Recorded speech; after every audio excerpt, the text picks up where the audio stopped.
Assalamualaikum warahmatullahi wabarakatuh. Ketemu lagi dengan saya Kanti Tri Setiawati SPD, calon guru penggerak angkatan 6 dari SMP Negeri 5 Purbalingga. Pada kesempatan kali ini saya akan menyampaikan pembelajaran dari penerapan konsep inti dari modul budaya positif serta pemahaman saya mengenai konsep-konsep inti dalam modul budaya positif. Saya menyampaikan pemahaman saya ini ke rekan-rekan sejawat saya di SMP Negeri 5 Purbalingga secara daring.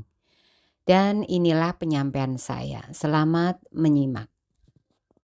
Assalamualaikum warahmatullahi wabarakatuh. Waalaikumsalam warahmatullahi wabarakatuh.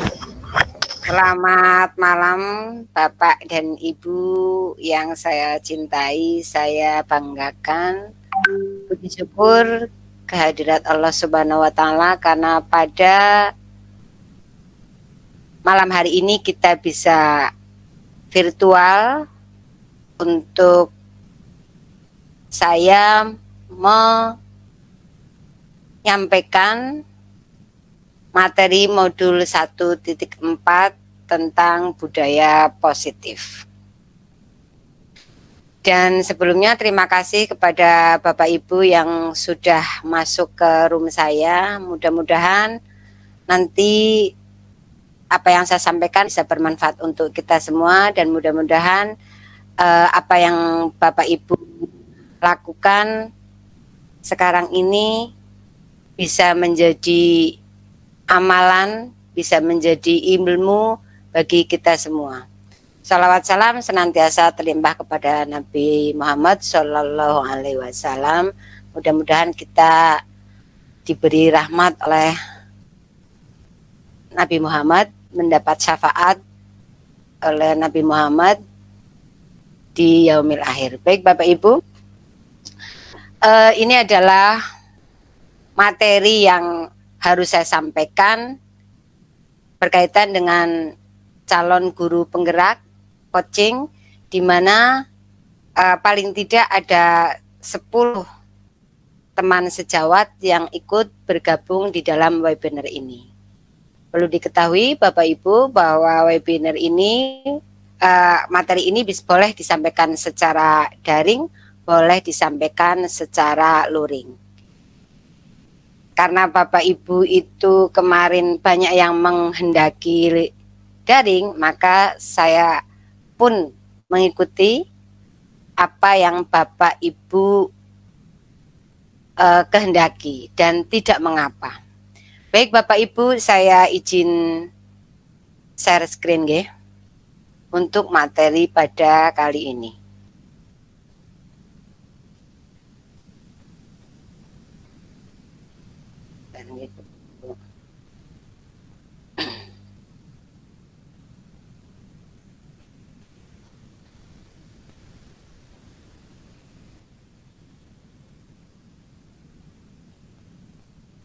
Sebentar.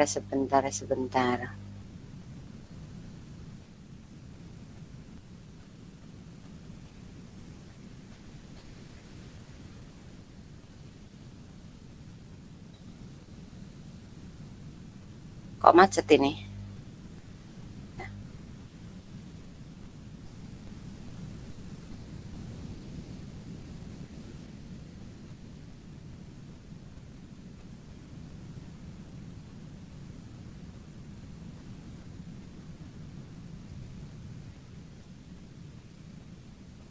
Sudah terlihat Bapak Ibu?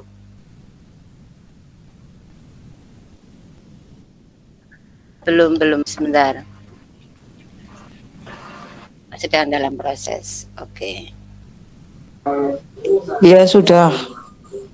Ya, sebentar. Ini memang lambat ini. Dimaklumi, sudah agak tua mungkin.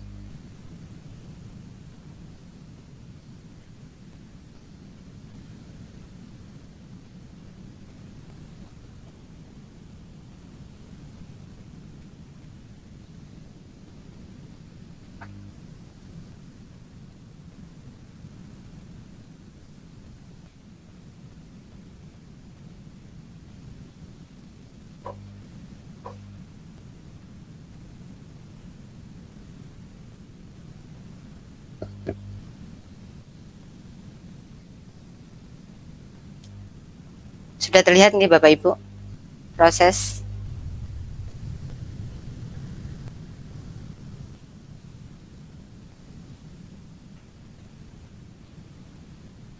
Sudah terlihat?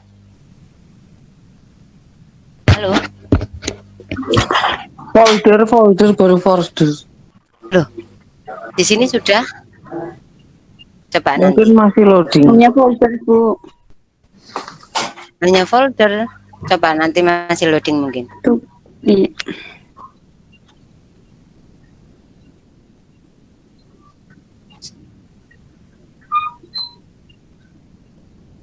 Oh, filenya dibuka dulu. Bukan dari sininya ya. Sebentar.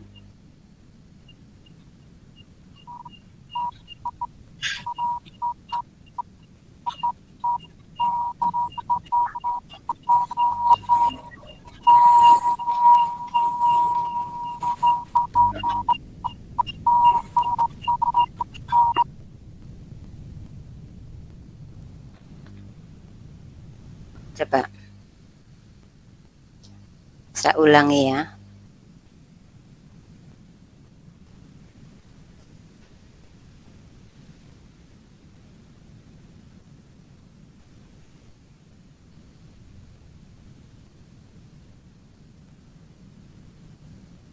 Sudah?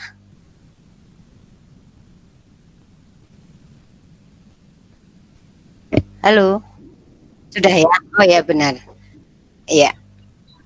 Baik Bapak Ibu, saya mulai dulu. Izin untuk Bapak Ibu saya mempresentasikan tentang materi pada malam hari ini. Itu tentang budaya positif. Budaya positif ini budaya positif yang ada di sekolah, baik di lingkungan kelas maupun di lingkungan sekolah. Jadi budaya positif itu adalah menyebarkan pemahaman dan pengalaman budaya positif. Salam dan bahagia Bapak Ibu. Yang berikutnya adalah konsep modul budaya positif. Di sini saya akan menyampaikan tentang perubahan paradigma belajar, kemudian ada disiplin positif, motivasi perilaku manusia, kemudian ada kebutuhan dasar, posisi kontrol restitusi, keyakinan kelas, dan segitiga restitusi. Berikutnya Bapak Ibu, ini pembelajaran dengan paradigma baru. Pembelajaran dengan paradigma baru dirancang dengan prinsip pembelajaran berdiferensiasi sehingga setiap siswa belajar sesuai dengan kebutuhan dari setiap tahap perkembangannya untuk mewujudkan profil pelajar Pancasila.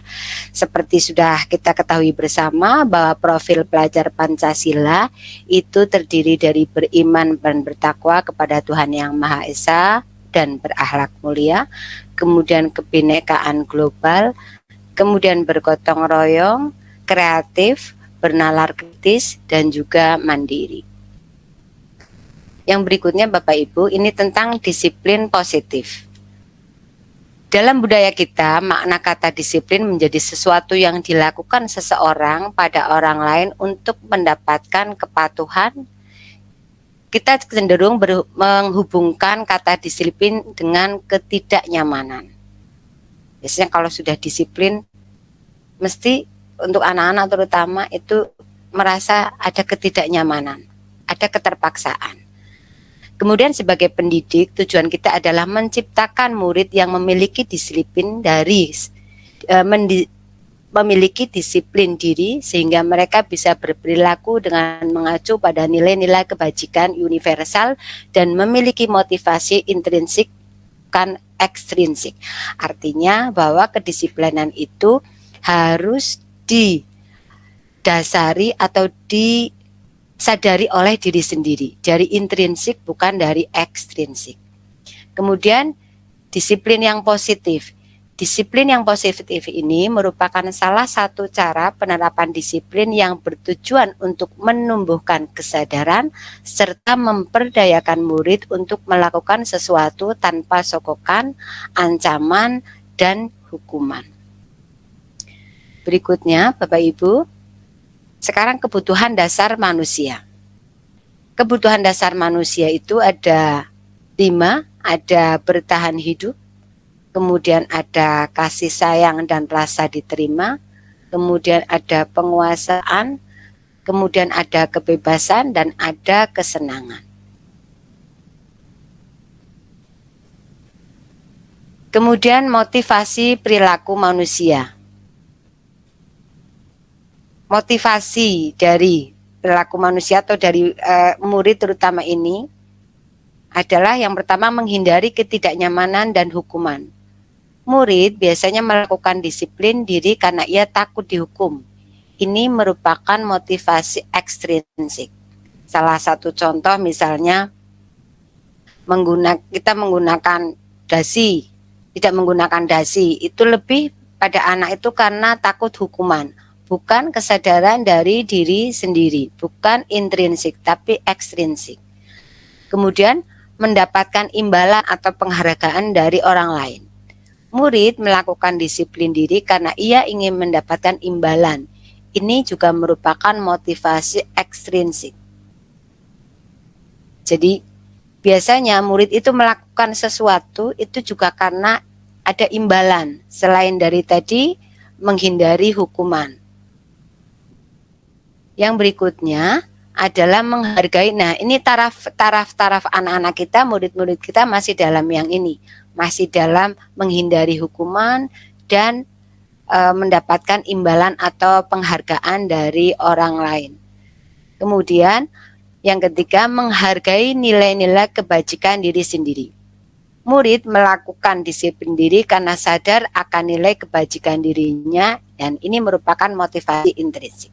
Nah, tujuan kita adalah untuk menumbuhkan motivasi intrinsik ini, kesadaran dari murid sendiri, sehingga kita sebagai guru, sebagai manajer atau sebagai orang-orang yang ada di dalam sekolah, stakeholder yang ada di dalam sekolah itu tugas kita adalah ini, melakukan disiplin diri karena sadar akan nilai kebajikan dirinya yang merupakan motivasi intrinsiknya. Berikutnya Bapak Ibu.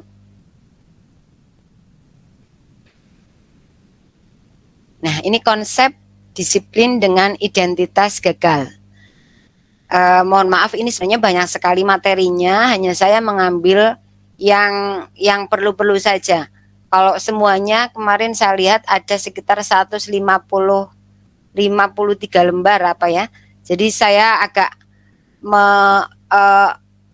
membuat PPT-nya yang ringkes gitu. Kemudian konsep disiplin dengan identitas gagal. Hukuman menyakitkan, biasanya hukuman itu pasti menyakitkan. Kemudian tidak nyaman, murid takut, kemudian memaksa, murid menyembunyikan kesalahan, murid menjadi rendah diri. Ini adalah akibat-akibat dari hukuman. Kemudian bagaimana dengan penghargaan? Mungkin kita biasa melakukan ini, melakukan penghargaan, juga melakukan hukuman. Toh kita biasanya ya ada hukuman juga ada penghargaan. Nah, kalau menurut konsep filosofi KHD, Ki Hajar Dewantara, keduanya ini tidak boleh dilakukan. Ini konsep disiplin dengan identitas gagal. Karena kalau menurut KHD, filosofi KHD, semuanya harus ada dari dalam diri, yaitu intrinsik. Nanti kita akan pelajari itu di segitiga restitusi. Saya lanjutkan untuk penghargaan. Penghargaan ini sekilas mungkin efektif atau sekilas mungkin bisa kita terima, tapi ternyata penghargaan ini tidak efektif. Kemudian merusak hubungan atau sifat iri. Contoh misalnya, satu diberi penghargaan karena prestasinya, sementara murid yang lain tidak diberi penghargaan. Ini akan menimbulkan sifat iri dari murid yang tidak diberi penghargaan. Tujuan kita sebenarnya bagus karena agar membuat yang lain itu terpacu gitu ya, melakukan hal yang sama. Tapi ternyata biasanya di dalam diri murid tidak demikian. Malah sudahlah, itu yang diberi penghargaan saya tidak malah mogok sekalian. Ya, jadi ini unsur penghargaan ini juga akan merusak hubungan atau sifat iri antara satu teman dengan teman yang lain. Kemudian juga mematikan kreativitas. Maksudnya mematikan kreativitas, bahwa sebuah penghargaan itu dapat mematikan kreativitas. Saya dulu juga tidak menyangkain akan seperti ini. Ternyata setelah belajar iya juga ya. Mematikan kreativitas artinya begitu anak diberi penghargaan, dia akan mandek, tidak akan berkreasi. Ya, tidak akan berkreasi. Jadi sebuah penghargaan itu bisa mematikan kreativitas dari murid. Kemudian menghukum dengan sistem ranking. Kalau dalam filosofi Ki Hajar Dewantara, ini sangat dihindari untuk menghukum dengan sistem ranking. Karena anak yang dengan ranking terbawah itu juga nanti malah akan merasa tambah minder. Yang ranking atas mungkin tidak masalah, tetapi dengan yang ranking bawah itu akan merasa minder, kemudian merasa tidak dihargai dan merasa tidak berarti. Jadi menurut filosofi Ki Hajar Dewantara, sistem ranking ini memang seharusnya tidak ada. Kemudian merampas hak menghargai dirinya sendiri. Ini konsep disiplin dengan identitas gagal. Berikutnya Bapak Ibu, konsep disiplin dengan identitas sukses. Kebalikan dari tadi yang identitas gagal, sekarang konsep disiplin dengan identitas sukses. Konsekuensi. Konsekuensi itu penguatan jangka pendek. Kemudian misalnya begini, kamu tidak menggunakan dasi, konsekuensimu apa? Itu adalah penguatan jangka pendek. Konsekuensinya misalnya di poin, itu anak akan hanya berpikir jangka pendek saja. Kemudian perlu monitoring berkelanjutan. Kemudian ada stimulus respon. Murid akan menghormati peraturan. Kehilangan waktu untuk merenungi kesalahan, ini konsekuensi. Nah, sekarang kita ke restitusi. Restitusi itu murid akan bertanggung jawab untuk perilakunya. Nah, di filosofi Ki Hajar Dewantara ini yang seharusnya sebagai guru, sebagai pendidik ini yang dilakukan. Kemudian fokus pada pemecahan masalah jangka panjang. Kemudian murid menghormati dirinya dan orang lain. Yang berikutnya adalah teori kontrol. Dirinya memegang kontrol untuk dirinya sendiri. Kemudian murid bersemangat untuk memperbaiki kesalahan. Nanti akan saya tampilkan bagaimana kemudian menghadapi masalah murid dengan restitusi. Berikutnya Bapak Ibu adalah konsep disiplin dengan segitiga restitusi. Apa itu restitusi? Yaitu sebuah cara menanamkan disiplin positif pada murid. Itu proses menciptakan kondisi bagi murid untuk memperbaiki kesalahan mereka sehingga mereka bisa kembali pada kelompok mereka dengan karakter yang lebih kuat menurut Gosen. Ya, itu pengertian dari restitusi. Apa ciri-ciri dari restitusi? Yang pertama, bukan menebus kesalahan, namun belajar dari kesalahan. Kemudian ciri yang kedua adalah memperbaiki hubungan. Yang ketiga adalah tawaran bukan paksaan. Jadi restitusi itu sebuah tawaran, bukan paksaan. Kita hanya menawarkan saja, muridlah yang kemudian memutuskan. Kemudian menuntun untuk melihat ke dalam diri. Yang kelima, mencari kebutuhan dasar yang mendasari tindakan. Yang keenam, fokus pada karakter bukan pada tindakan. Yang ketujuh adalah menguatkan dan fokus pada solusi.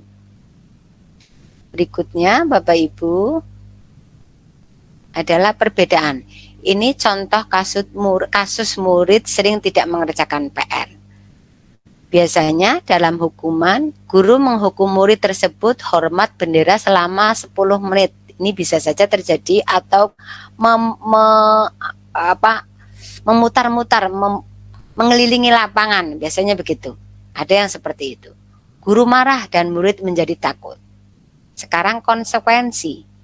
guru memberikan konsekuensi untuk mengerjakan PR-nya saat istirahat atau dikerjakan sebanyak 3 kali lipat dari semula. Kemudian guru tegas dan murid menghormati peraturan. Ini konsekuensi. Nah, di dalam restitusi adalah tindakan yang seharusnya dilakukan oleh guru adalah guru menanyakan keyakinan kelas atau dirinya dan membantu murid menyelesaikan masalahnya. Kemudian guru terbuka dan murid menghormati dirinya dan orang lain. Sebagai contoh, dialog pada restitusi semisal kita akan menanyakan dulu kenapa kamu tidak mengerjakan PR, pasti kamu punya alasan gitu. Itu awal dialog, bukan kemudian saat anak tidak mengerjakan PR sebagai seorang guru kita sudah marah-marah dulu tanpa tahu akan penyebab kenapa dia tidak mengerjakan PR. Mungkin si murid punya alasan tersendiri. Contoh misalnya, iya Bu, saya tidak mengerjakan PR karena semalam saya tidurnya terlalu gasik gitu. Nanti kita akan tanya lagi, kenapa terlalu gasik? Karena ngantuk Bu, dari siang saya main. Nah, bagaimana supaya kamu tidak tidur gasik kemudian mengerjakan PR? Saya jadi tidak main Bu, mainnya dikurangi, baik mainnya dikurangi, bla bla dan sebagainya. Jadi ada dialog antara guru dan murid. Kita tidak boleh, kalau dalam filosofi Ki Hajar Dewantara ya, tidak boleh langsung mengecas murid. Kamu salah, kenapa kamu tidak mengerjakan PR, bla bla bla bla, marah-marah dan seperti itu. Tidak Bapak Ibu, kalau di dalam filosofi Ki Hajar Dewantara. Tapi kita harus tahu alasan kenapa seorang murid itu tidak mengerjakan PR-nya. Kalau dalam kasus PR, mungkin ini bisa digunakan untuk kasus-kasus yang lain. Semisal kenapa tidak memakai sepatu hitam, kenapa tidak menggunakan dasi, mungkin akan seperti itu. Memang sangat tidak mudah untuk menerapkan hal seperti ini, apalagi kalau muridnya itu memang banyak, seperti sekolah kita misalnya. Tapi memang perlu dicoba agar kemudian terbentuk karakter anak yang mempunyai perubahan secara intrinsik. Berikutnya Bapak Ibu, nah, posisi kontrol dari restitusi. Sebagai seorang pendidik, sebagai seorang guru, kita mempunyai posisi kontrol restitusi. Apa yang biasanya kita perannya apa? Berperan sebagai apa? Penghukumkah? Pembuat rasa bersalahkah? Atau sebagai teman? Atau pemantau? Atau manajer? Dari kelima ini yang paling ideal adalah pada manajer. Bukan kita sebagai penghukum, bukan kita sebagai pembuat rasa bersalah, bukan sebagai teman, bukan sebagai pemantau. Ini contoh penerapan 5 posisi kontrol. Contoh kasus, murid tidak menggunakan atribut lengkap saat upacara bendera. Kita ke pertama yaitu penghukum. Kita akan mengatakan begini, patuhi aturan sekolah lalu berdiri di depan barisan cepat. Dan mungkin ini bisa kita lakukan termasuk saya, karena memang kita dalam kondisi proses untuk belajar terus. Meskipun sudah menjadi guru berpuluh tahun, tapi kita harus tetap belajar bagaimana menangani murid supaya murid itu kemudian punya karakter yang disiplin positif. Berubah dari intrinsik sendiri. Kemudian pembuat rasa bersalah. Bagaimana dialognya atau bagaimana yang akan kita katakan? Berapa kali Bu Guru harus memberitahu kamu, Bu Guru kecewa sama kamu. Ini membuat rasa bersalah. Kalau dialog kita seperti ini, kita mengatakan seperti ini kepada murid, maka murid itu akan merasa dirinya bersalah. Dan ini sering kita lakukan. Saya juga sering melakukan hal ini. Jadi murid akan merasa bersalah. Kemudian teman, ini best friend, ini bestie. Ayolah yang tertib, buat Bu Guru bangga dong. Kali ini tidak apa-apa kamu salah.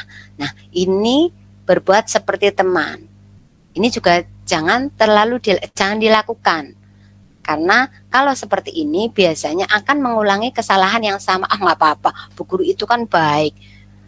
besok akan mengulangi lagi, toh saya nggak mendapatkan apa-apa dari apa yang saya lakukan, nggak mendapatkan apa misalnya tidak mendapatkan sanksi atau apa. Kemudian pemantau, kamu sudah melanggar, apa peraturan dan konsekuensinya? Ini kalau kita sebagai pemantau. Nah, bagaimana kalau kita sebagai manajer? Yang paling ideal dari yang kelima adalah sebagai manajer. Dialognya seperti ini Bapak Ibu, sebagai contoh, apabila ada murid tidak menggunakan atribut lengkap saat upacara bendera. Apakah kamu tahu kesalahanmu? Kira-kira bagaimana kamu akan memperbaiki kesalahan ini? Dan sebagainya. Ini dialog kita sebagai manajer. Intinya kita harus tahu betul murid itu melakukan atau melanggar peraturan sekolah itu disebabkan karena apa? Ada alasannya apa tidak? Kalau ada alasannya apa alasanmu? Sehingga kita akan solusinya akan tepat ke murid. Yang berikutnya Bapak Ibu adalah keyakinan kelas. Kita menggunakan keyakinan kelas, bukan peraturan kelas, gitu. Karena kalau peraturan kelas itu biasanya membuat murid itu merasa terkekang, gitu. Tidak sadar, bukan secara intrinsik tapi secara ekstrinsik, hanya mengikuti sebuah peraturan saja. Tapi kalau keyakinan kelas, kita menggunakan keyakinan kelas, maka murid itu sudah terpatri dalam dirinya bahwa ini yang harus kita lakukan di dalam kelas. Jadi mengapa keyakinan kelas, mengapa tidak peraturan kelas saja, mengapa kita memiliki peraturan tentang penggunaan helm pada saat mengendarai kendaraan roda 2 dan cuci tangan setiap saat. Ini sebuah peraturan, tapi ini bisa menjadi sebuah keyakinan, sama seperti di kelas kita.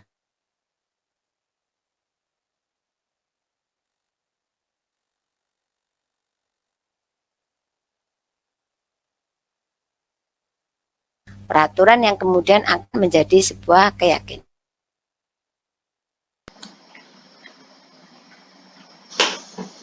Ada peraturan kelas, ya kesepakatan kelas.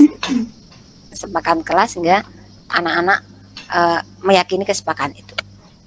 Bagaimana membentuk keyakinan kelas?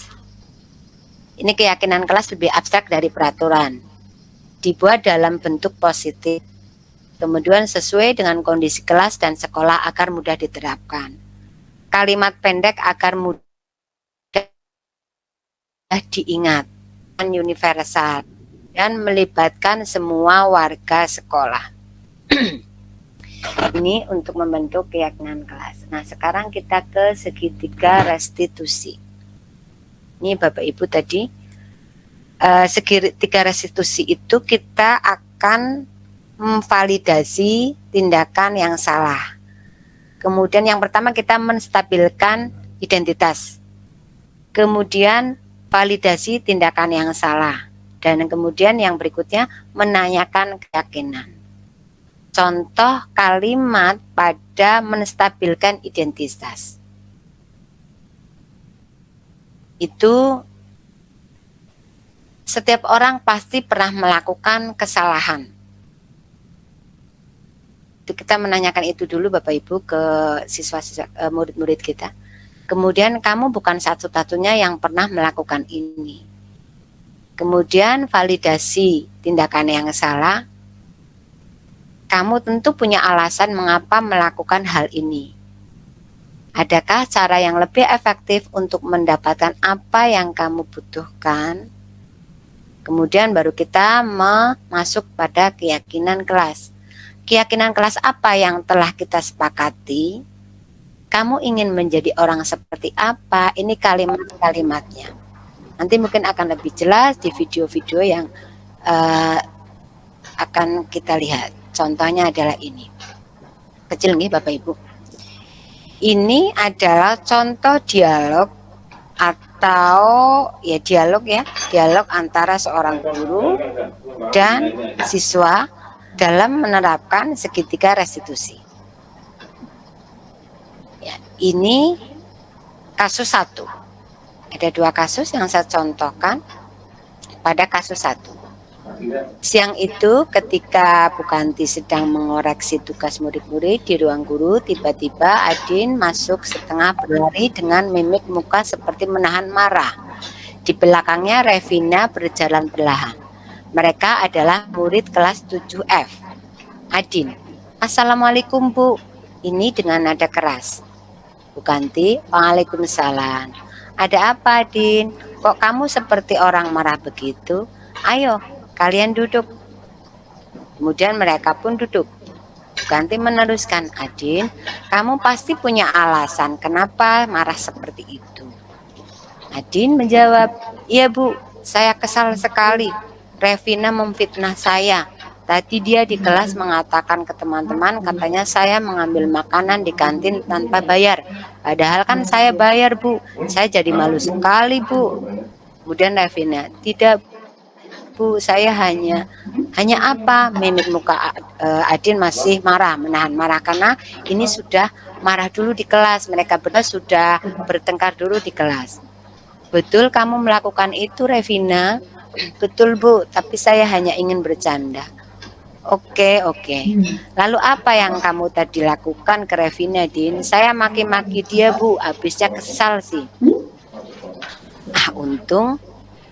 Nah, dalam hal ini Bu Guru mengambil agak bijak, tidak langsung memarahi Adin karena dia memaki-maki Revina, tidak juga memarahi Revina karena dia memfitnah Adin, tidak. Tapi kita menstabilkan dulu. "Untungnya kamu tadi bisa menahan emosi ya Adin, padahal kamu bisa saja melakukan hal yang lebih buruk dari itu. Misalnya kamu memukul Revina." "Iya Bu, sebenarnya saya tadi ingin memukul Revina, tapi saya tahan Bu." Kemudian Bu Kanti bilang, "Kamu berhak merasa kesal begitu. Tapi kita bisa selesaikan ini. Ibu tidak akan mencari siapa yang salah, siapa yang benar, tapi Ibu ingin mencari solusi dari permasalahan." Kemudian Adin, "Baik Bu," dengan muka masih kesal. Karena apa? Karena tadi emosinya memang belum turun. Kemudian Bu Kanti, "Adin, Revina, berbuat salah itu wajar karena tidak ada manusia yang sempurna. Ibu juga pernah berada di posisi kalian sekarang. Adin, kamu boleh mempertahankan sikap itu, tapi kamu harus menambahkan sikap yang baru." Kenapa kemudian dialog ini ada seperti ini? Ibu juga pernah berada di posisi kalian sekarang. Artinya ibu manusia biasa yang bisa melakukan kesalahan. Kalau sudah seperti ini, biasanya anak emosinya akan turun. Ternyata kesalahan tidak hanya dari saya. Bu Guru juga pernah melakukan kesalahan, akan seperti itu. Kemudian dialog lagi. Oh, sebentar, ada yang belum di copy ini ternyata. Ya, saya lanjutkan meskipun ini dialognya terpotong nih. Ya, intinya setelah menstabilkan, kemudian Bu Kanti tanya ke Adin dan juga ke Revina, "Apa yang akan kamu lakukan setelah ini?" "Saya akan memperbaiki hubungan dengan Adin, saya juga akan memperbaiki hubungan dengan Revina." "Bagaimana cara kamu memperbaiki hubungan?" "Saya akan meminta maaf Bu." "Ya, saya juga akan meminta maaf kepada Adin." Seperti itu. Artinya di dalam dialog ini guru tidak yang ayo minta maaf, tidak. Tapi guru akan bertanya, "Apa yang kamu lakukan?" Nanti anak akan sadar sendiri, dia akan mengungkapkan, "Aku akan melakukan ini, saya akan melakukan ini." Itu berarti intrinsik dari siswa sendiri. Biasanya kan kita kan, "Ayo kamu minta maaf, ayo kamu minta maaf," kan seperti itu. Tidak, tapi kita pancing dengan perkataan-perkataan, dengan dialog-dialog yang rileks, dengan dialog-dialog yang santai, sehingga anak akan memunculkan kesadaran sendiri untuk meminta maaf. Dia yang mengucapkan. Kemudian lagi, "Kamu sudah mengetahui keyakinan kelas kita kan?" "Ya sudah." "Apa diantaranya?" "Menghormati orang lain Bu." "Iya pintar." "Apalagi?" "Tidak mencaci maki teman Bu." "Iya pintar." "Apalagi?" Nah, dan sebagainya. Jadi anak itu tahu sendiri apa yang harus dilakukan tanpa kemudian kita tanpa kita kemudian mengatakan harus ini, tidak, tapi dari anak sendiri. Baik, keyakinan kelas itu sudah kalian tahu semua dan sudah kalian hafal semua. Sekarang tinggal kalian melaksanakan keyakinan kelas itu. Bagaimana tadi untuk memecahkan ini agar kalian sama-sama enak, saling memaafkan, Bu. Nah, kemudian keduanya memaafkan. Begitu mungkin kasus yang pertama, ya, karena mungkin ini memang agak susah diterapkan, tapi kita tidak boleh putus asa untuk terus mencoba. Dan ini apa? Kita tidak bisa melakukan sendiri. Hal seperti ini harus ada kolaborasi dari semua pihak. Tidak bisa kita kemudian melakukan hal ini sendiri, tidak. Sebagai seorang guru, kita harus berkolaborasi dengan teman sejawat, dengan Bapak Kepala Sekolah, kemudian dengan karyawan dan sebagainya. Nah, kalau ini kuat, kalau kolaborasi ini kuat, maka bukan hal yang mustahil kalau kemudian akan terbangun karakter anak-anak yang baik. Contoh yang berikutnya, kasus yang kedua adalah ketika Bu Kanti sedang mengajar di kelas, dilihatnya ini seorang anak, saya sebut saja Faisal, tidak menggunakan hasduk. Sementara yang lain menggunakan hasduk. Akan sangat keliru kalau kemudian, kenapa kamu gak pakai hasduk, sini, langsung dihukum. Apalagi dipegang kerahnya. Tidak, anak itu akan sangat dendam dengan Bapak Ibu guru yang mungkin melakukan hal yang serupa, apalagi dengan kata-kata yang misalnya kotor begitu ya. Bukan kotor ya, agak kasar bagi seorang guru. Ini anak-anak tidak akan melupakan sampai kapanpun. Coba Bapak Ibu nanti akan tanya ke anak-anak, ke murid-murid, kalau melakukan seperti ini.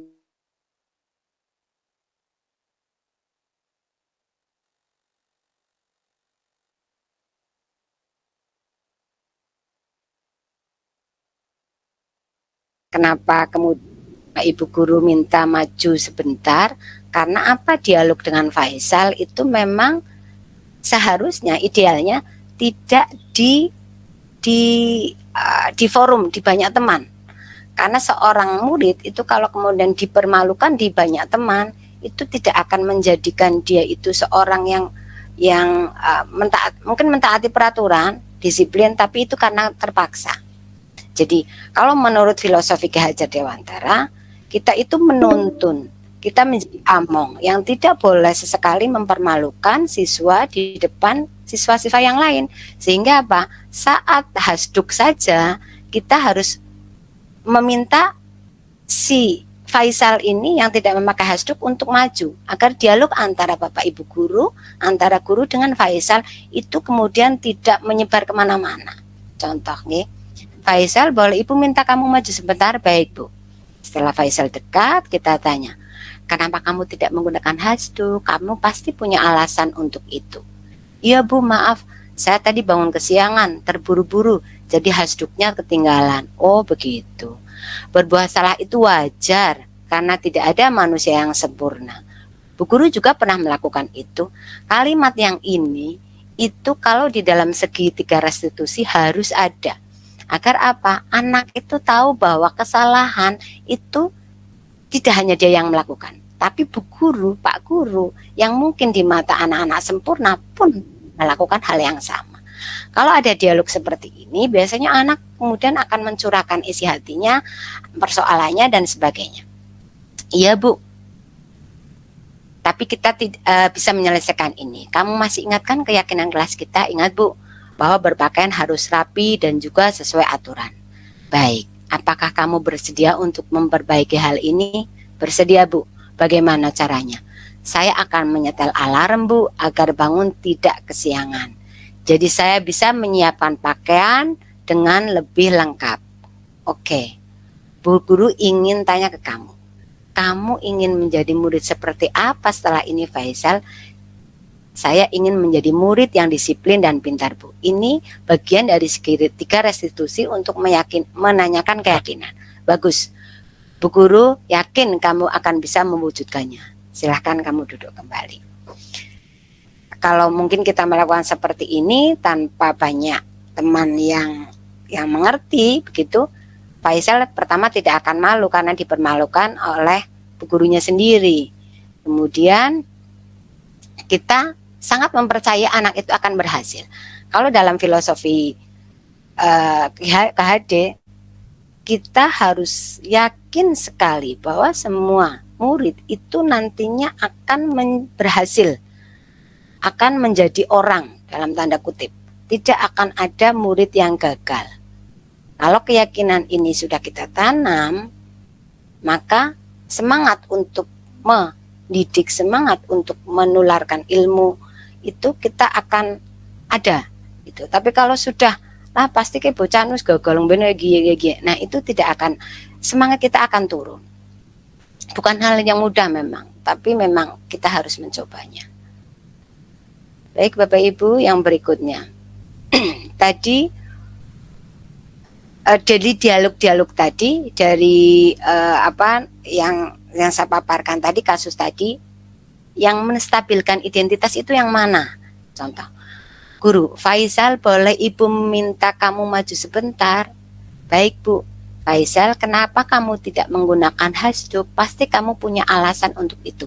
Itu adalah bagian dari menstabilkan identitas. Guru, oh begitu, berbuat salah itu wajar karena tidak ada manusia yang sempurna. Bu Guru juga tidak pernah melakukan hal itu. Iya Bu, ini bagian dialog dari menstabilkan identitas. Yang berikutnya adalah validasi tindakan yang salah. Kita bisa menyelesaikan ini. Kamu masih ingat keyakinan kelas kita? Ingat Bu, bahwa berpakaian itu harus rapi dan sesuai aturan. Baik, apakah kamu bersedia untuk memperbaiki hal ini? Bersedia Bu. Bagaimana caranya? Saya akan menyetel alarm agar bangun tidak kesiangan Bu. Jadi saya bisa menyiapkan pakaian dengan lebih lengkap. Ini adalah cara kita memvalidasi tindakan yang salah atau bagian dari validasi tindakan yang salah.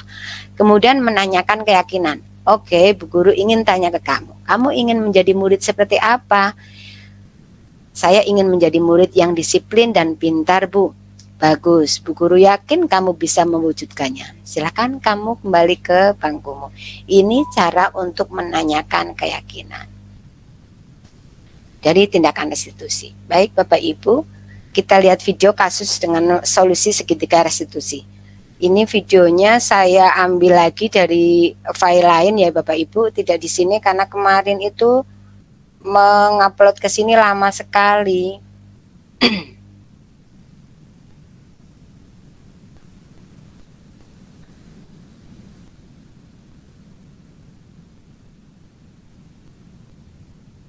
Kita tunggu sebentar nih Bapak Ibu.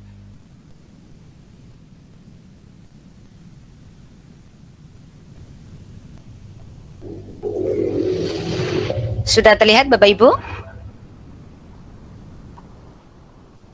Halo? Belum. Belum. Ya? Belum Bu. Warahmatullahi wabarakatuh. Oh belum? Dengan saya Kanti Tri Setiawati, calon guru penggerak dari Masih SMP PPT. Negeri 5 Purbalingga. Oh masih PPT ya? Kali ini saya Oke. memaparkan Sebentar. tugas 1.4 budaya positif dengan mempraktikkan segitiga restitusi. Tapi sebelumnya saya kenalkan dulu Sudah, Bu? fasilitator saya, Ibu Saimatu Saida, dan pengajar. Oke. Saya ini dulu berarti. Saya kesini dulu, terus ke jendela, baru ini.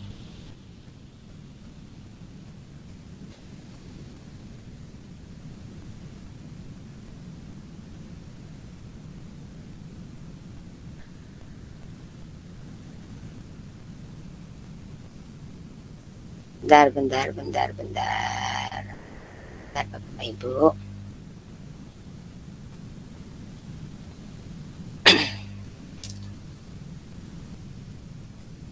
Sudah Bapak Ibu? Belum. Oh, belum. Belum, Bu. Dibuka Belum dulu ya, Bu, sebentar. baru nanti survei. Iya, ini Ketemu lagi dengan saya Kanti Tri Setiawati, calon guru penggerak. Ya, ini sudah ke jendela. Oke. Sudah ke jendela. Oke, share.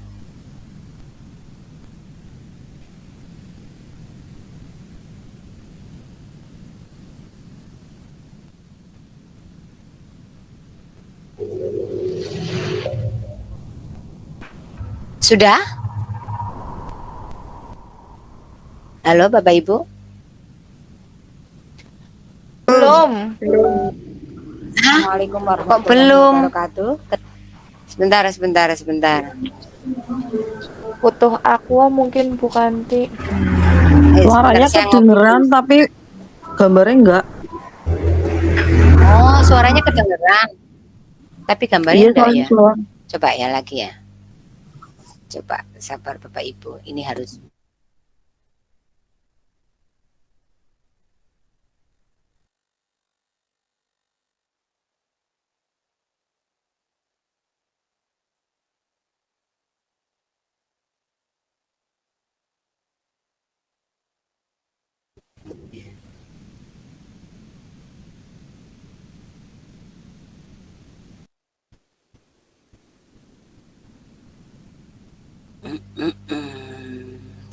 Sebentar. Bentar.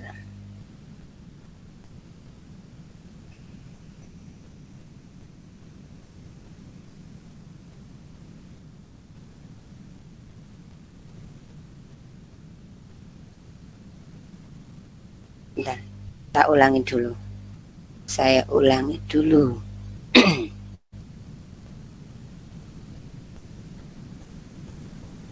Saya ulangi ke jendela.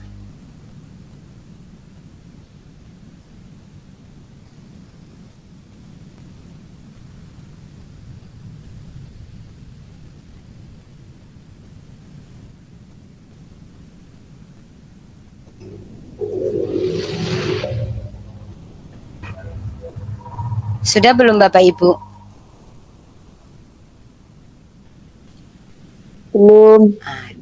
Belum ya. Suaranya ada. Assalamualaikum warahmatullahi wabarakatuh. Ada. Ketemu lagi dengan Suara saya ada. Kantin. Demikian aksi nyata saya pada modul 1.4. Semoga bermanfaat. Wassalamualaikum warahmatullahi wabarakatuh.